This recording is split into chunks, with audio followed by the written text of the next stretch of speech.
The Susan Brender Show is a radio show online broadcasted on YouTube across the United States and globally. The show features guests who speak about health, spirituality, entertainment, and a host of subjects to enlighten people across the nation. Listen to the show that empowers women and men alike and highlights those who have made a difference.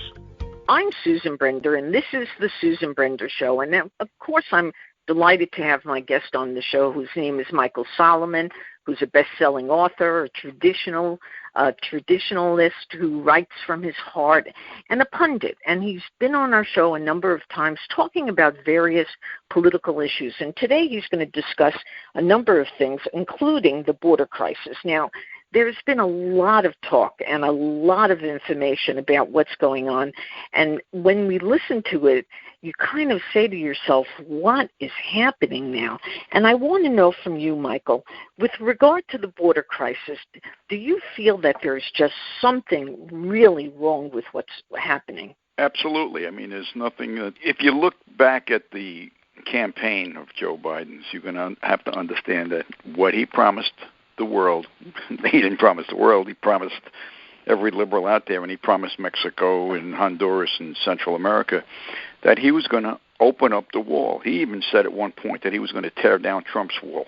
It's not Trump's wall, it's America's wall. That's number one.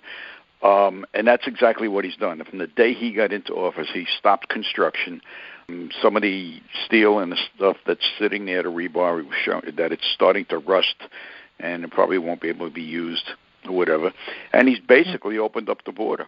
He refused to sit down with the president of Mexico and discuss the problem. And then he lied at his press conference, which really wasn't a press conference. I don't know what you would call it. But there has never been a president in the history of this country, all the way going back to George Washington, although they didn't have press conferences back then, where the president decided what questions he wanted to be asked, or his staff decided it, and his staff wrote the answers ahead of time for him, and he selectively picked people who he was told to pick. I mean, from a map that he had on his desk with photographs of the participants. I couldn't believe it. It was. He even admitted it. There was one question. Where he was asked about the border or something, and he came out and he said, "Oh yeah, my staff wrote this answer for me." He says, "So let me read it to you." I mean, he actually said that. I was in shock. I said that. I said, "You got to be kidding me." He called on 10 different people who had 10 questions. And there was some of them were softball questions, and that was basically it. You know, I'm listening to what you have to say about the border crisis. Now, it sounds like when you listen to some of the press, they really say that he's a very empathetic kind of president. He really cares about these people that are coming in, and his attitude is that, you know, we've got to help. We're the most important country, and we've got to help. And, you know, I wonder what you think about that, because, you know, I mean, you have to feel sorry for some of the people, some of the kids, especially. But nevertheless, how are we going to absorb that many people, and where are they going to get jobs, and whose jobs are they going to be taking over? That is what I want to know. How dumb are the people in this country who believe his rhetoric and his lies? Okay? Here's a fact, Susan, and everybody knows this. The border is being overrun by kids who are being brought in by coyotes and smugglers who are getting paid anywhere from $5,000 to $10,000 a child to bring them in. And they're leaving these countries because of poverty. Do you know how much $5,000 to a family in Honduras who's living dirt poor would be over a year or 2 years? These people are working for $1 a day, and we're giving them, and we're paying these kids. We're paying these coyotes. They're paying the coyotes $2,000 to $5,000 each to bring these kids in here. And what did he say at the what do you call it at the news conference? These were his exact words. I'm paraphrasing them, but this is what he said. Yeah. He said, when these coyotes bring these kids in across the border, they are trying to reunite them with their families. And the easiest way to find out who it is ask them a question. The question is, what is your dog's name? You got to be kidding me. That's the president of the United States saying, what is your dog's name? So they tell the coyote tells the people ahead of time who may be sex traffickers or whatever, that if when ICE asks you if this kid knows his dog's name, the dog's name is Charlie. Okay, so the guy who's going to receive this kid in the U.S. side of the border knows that, and the kid's told you, if you want to come to America, just remember Charlie. I mean, give me a break. We never heard of DNA, fingerprints. I mean, knowing what I'm sitting here with my head spinning. Really, I have to be honest with you. And to turn around. You're not alone, Michael. Yeah. Oh, I know. I want alone. you to know. Oh, there are a lot of people who agree with you, but on the other hand, he is the president and he can do what he's doing. And there are people who just really say, well, this president cares about people. On the other hand, they also feel that Trump he wants votes. That's why he's bringing these people in. You're going to watch what's going to happen. All of a sudden, they're all going to become citizens. And to stand there and lie, one of the biggest lies he told, and nobody called him on it, not even the press. There was a statement, there was a show years ago on TV, the Danny Thomas show. Remember it? Okay? Sure. And he used to tell his kid, who played by Rusty Hammer, he used to say, eat up all your dinner because there are kids starving in Europe. Okay, well, Biden, at his press conference, said that Trump was responsible for starving to death hundreds and maybe thousands of children at the border. He really was? Name one, Joe, because from what I understand and what I've seen is Trump didn't starve anybody at the border. He was humanitarily helping them at the border. As a matter of fact, what they did was they investigated and found out who these kids' families were back in Honduras and El Salvador and Mexico, and they reunited them with their families. They sent them back home. That's what they did. They didn't put them in cages, and the few cages they put them in weren't cages. They were, first of all, they were cages that were built by the Obama administration, and they were there temporarily. They were fed. They got water. They got anything they needed. They got medical attention, and that was it. And when you get somebody like Andrea Ocasio-Cortez who goes down here and says, these people are drinking from toilets. No. What she didn't know was that the types of toilets that they have there were the same types of toilets they have in prison. The bottom of the toilet is a commode. The top is a sink. So there was a sink on the top of the toilet, like where the tank would be. That was a sink, and that's what they used. They used that in prisons, and these kids were drinking out of it. So she considered that whole thing a toilet. No, it wasn't a toilet. What Biden's people were doing, they found out that the water these kids were getting in the Texas cages was contaminated. These kids were drinking bad water. And they're piled on top of each other. I've seen these pictures. When in the history of this country has the press not been allowed to cover a story? That's a violation of the First Amendment to the Constitution. Yeah. It's impossible. Michael, people are looking for, at least some people, I have to tell you, are looking for some solution. So, I think it's very important that you tell them what is going to happen and what can be done about it, because the solution is very simple. Yes. The solution is very simple. Biden should have stood up and told the American people, you know what, and be honest about it. What President Trump did to secure the border was the right thing to do, and it's secured. We're going to continue to complete the wall, and we're going to turn people back. And the president of Mexico said he was willing to hold them on the Mexican side until we can ascertain that these people belonged here for one reason or another.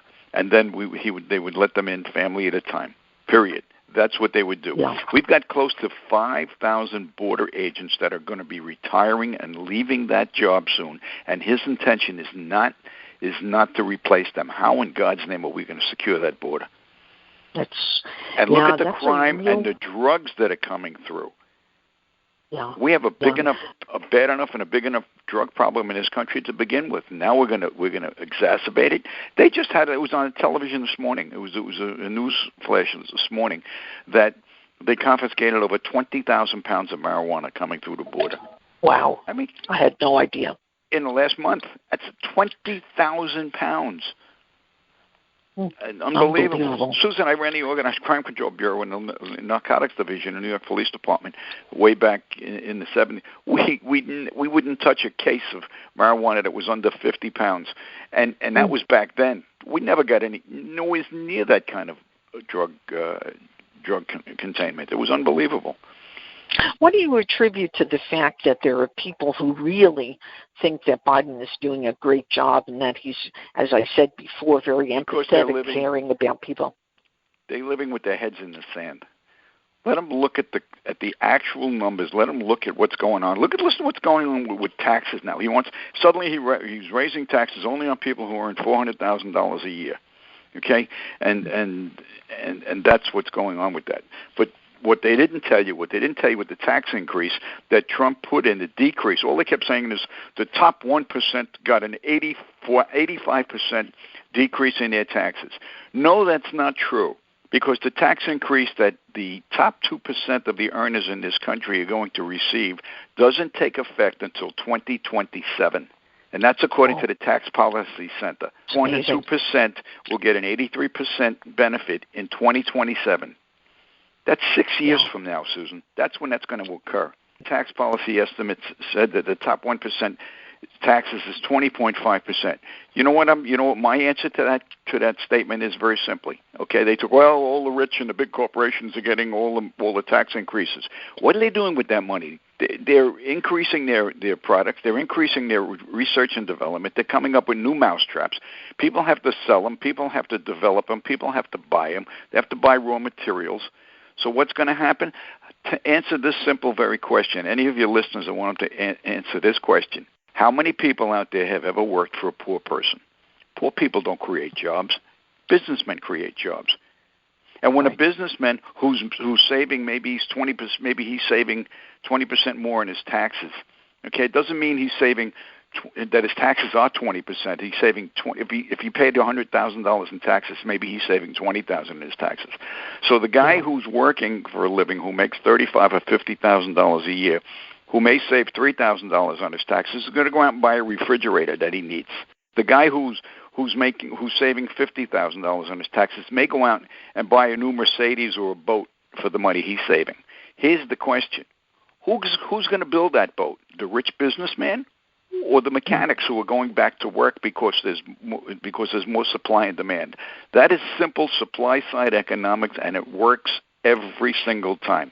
Keynesian economics, which is what Biden wants to do, which is called tax and spend, never worked. And it didn't work for this reason, because when you use Keynesian economics, you're supposed to use it only during an emergency, during a recession or a depression, to get you out of the problem. But when the problem is solved, the recession is over, you must repay the money you borrowed.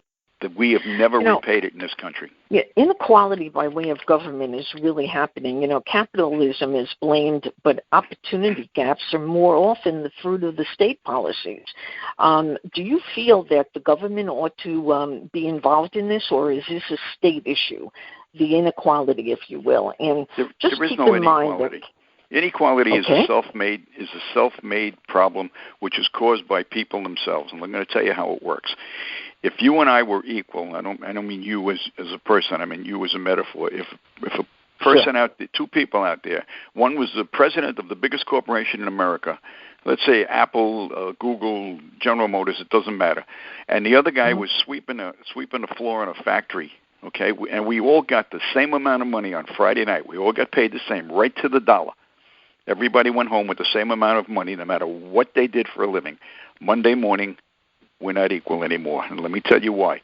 Because I'm the kind of guy who's going to take my money and I'm going to pay a few bills that I owe. I'm going to take my kids to the movie and my family and maybe out to dinner. And what am I going to do with the money I have left over? I'm going to invest it over the weekend or whatever. And Monday morning I'm going to have a bigger nest egg. You're the kind of person, not you personally, but the other guy is going to go out there and he's going to take his money. He's going to go out on Friday night. He's going to go to a big box store. He's going to buy a 60-inch TV, not because he needs one, because he wants one, because his neighbor has one, because his 48-inch TV isn't good enough, even though it may be only a year old. He may go out and buy a $500 BMX bike for his kids and 3 cases of beer, and Monday morning he's going to call me up and say, hey, this isn't fair anymore. You have more than me. I'm sorry, but this is a free society. And if you decide to choose to go out and spend your money and throw it in the sewer, not my problem. So don't call me up on Monday and say it's not fair, we're not equal anymore. And that's the way this government runs. And you know where that stems from? True. Education. I'm very curious. It comes from education, because we do not educate these kids in school today from junior high school through high school on what the value of a dollar is, how to invest, how to save, how to invest in real estate, how to make a budget, and they have no idea. Why are they oppressed? Because the rich have more. Well, you can have it. Look how many minorities and blacks and Hispanics have pulled themselves up by the bootstraps and become millionaires. Look how many in the last 4 years under Trump have become millionaires. But no, you won't hear that. Including women, too. This is the other thing. You know, they keep on talking about women and the fact that women are, you know, have like hit the glass ceiling and they're not going to, and this Cortez, she brings everything up all the time about all of these interesting kind of ideas that she has that we're just the worst country in the world. Now, that also leads me, so I have to ask you, which you probably answered already, but, you know, capitalism and free markets are the reasons for income equality. Don't you agree with that? I mean, it sounds like you do. Capitalism is the key to success in this country. I have never known anybody that has become a millionaire living off of welfare and living off the government dole. It's never happened. It's impossible. Unless you're stealing. And isn't Biden pushing that? What? He wants the government to run everything. Look what they just came out with this morning. Janet Yellen this morning, who's now the Treasury Secretary, is asking for a global corporate tax system.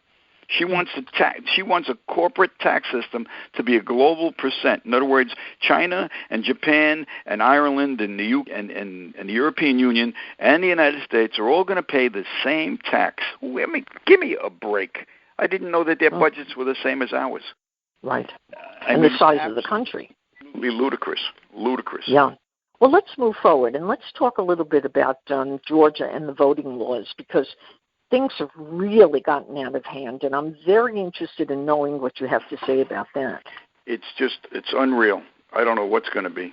I don't know. It's because the voting laws are just what they did in Georgia was nothing short of maintaining that people would be safe, that votes would be safe, and to make it easier.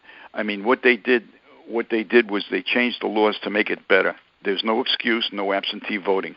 But here's the problem. The President of the United States gets up at a news conference, and he actually lied. He actually told a complete lie about the Georgia law. He said they're shutting the polls down at 5 o'clock, which is not true. I mean, I read the law. I looked at it. And here's what it is. Voters can cast their absentee ballots without offering an excuse in Georgia. You don't need an excuse to have an absentee ballot anymore, okay? They've extended their early voting by 11 days, so it gives people more time to vote. Right. All they want to do is verify absentee ballots, which is very simple. When you ask for an absentee ballot, they want to verify your signature. You've registered and you verified your signature, and they want your registration to be verified. So when you register to vote, you have to show a driver's license. So they have what they call Motivator, where you can register when you get your driver's license renewed. That's a perfect example of verifying who you are, because you're getting your driver's license and registering to vote at the same time. So that's verified by the Department of Motor Vehicles. Ballot drop boxes. They wanted ballot drop boxes, but what they wanted was closed-circuit TV on them, because they wanted to make sure that people weren't dropping 50, 60, or 100 ballots in the box at the same time, stolen ballots or reprinted ballots and such. Very simple. So what do you got? You got a bunch of lies coming out of the President of the United States, which has got everybody up in arms, and now you've got Major League Baseball saying, well, we're not going to play ball in Atlanta.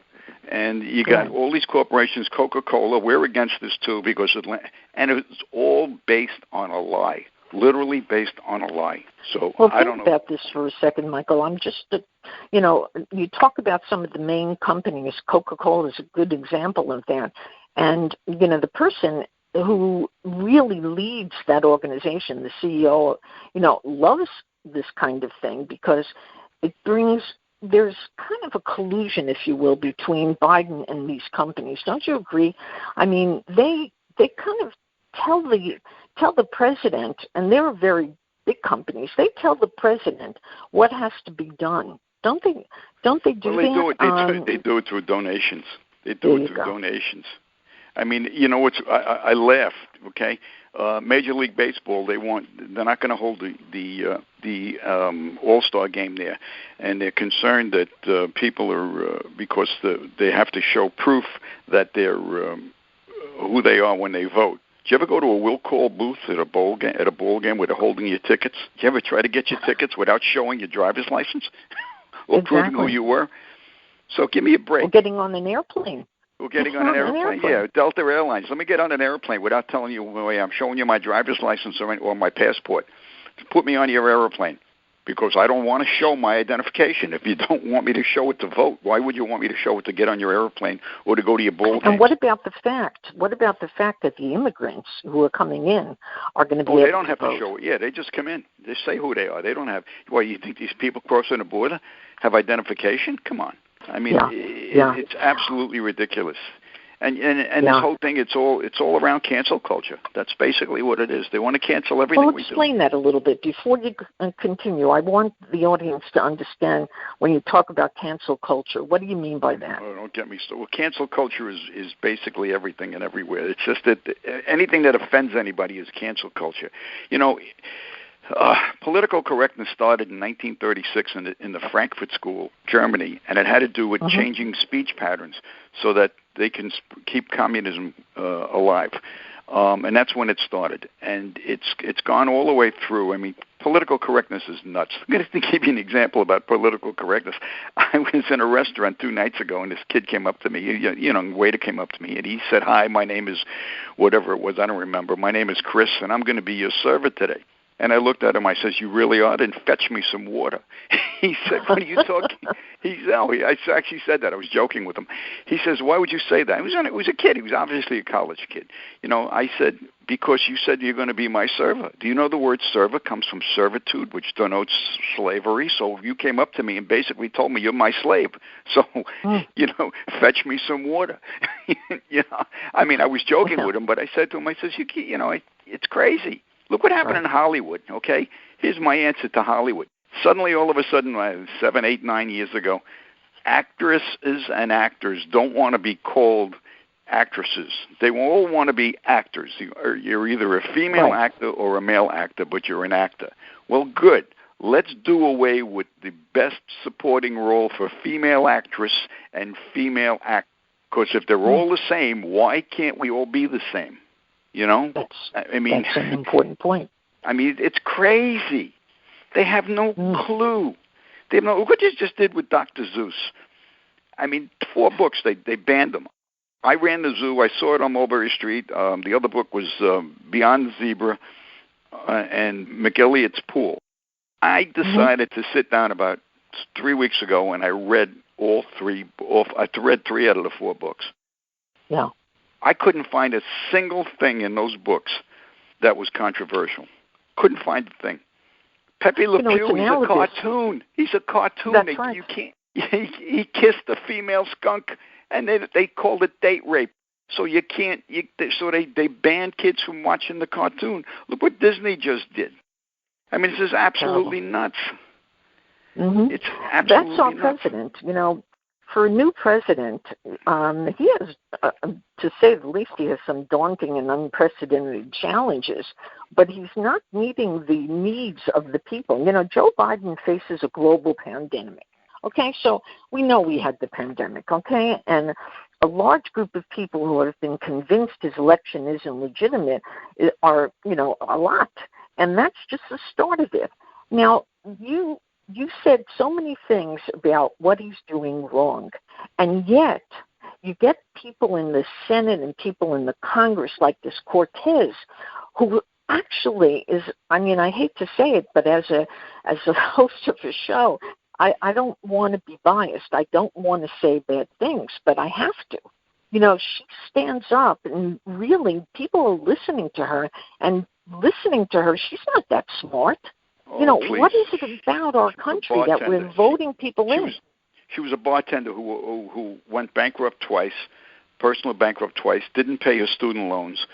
Give me a break, This is crazy. I mean, and look at Harris, the vice president, okay?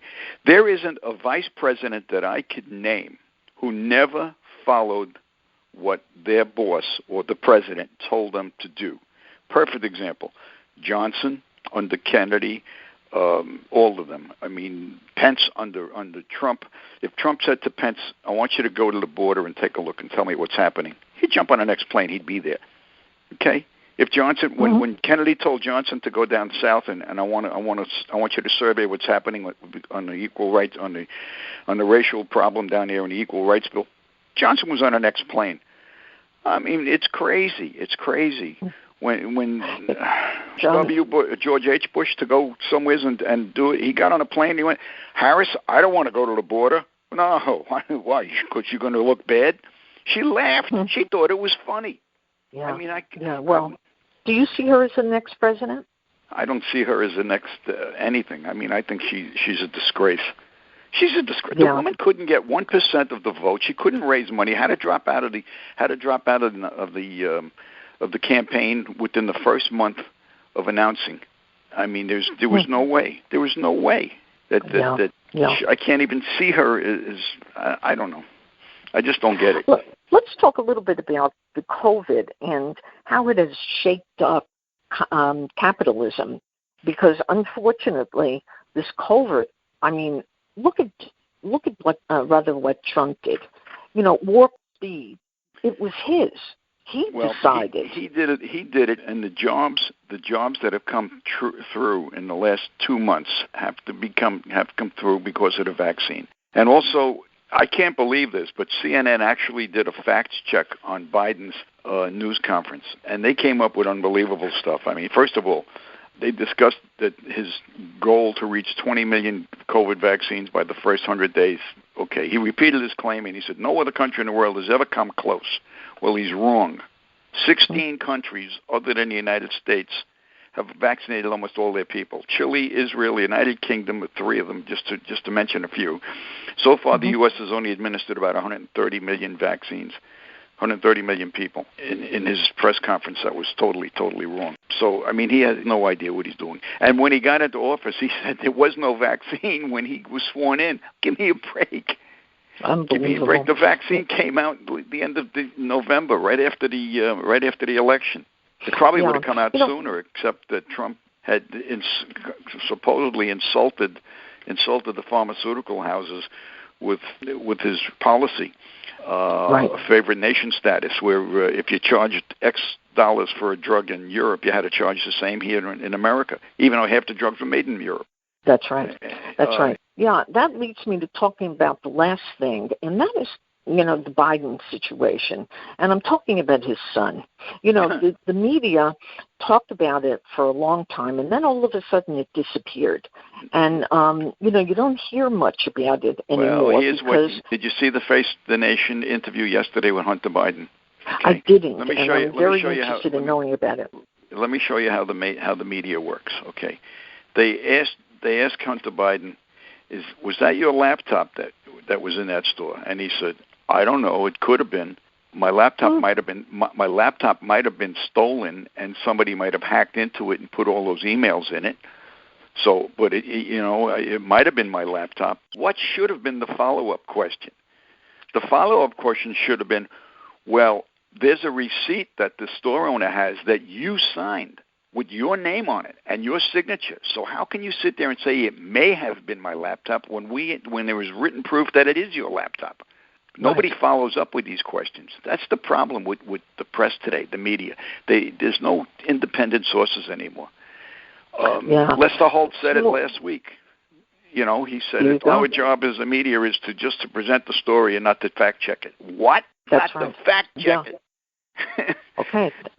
That's how much things have changed, because before, when the media was involved in things, they really looked into the subject, and the information that they provided was somewhat accurate.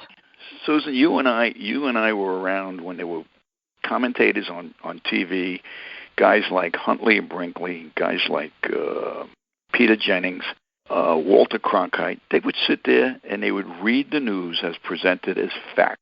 And they would say, X says this and Y says that, and you make up your own mind. That's the way the news should be.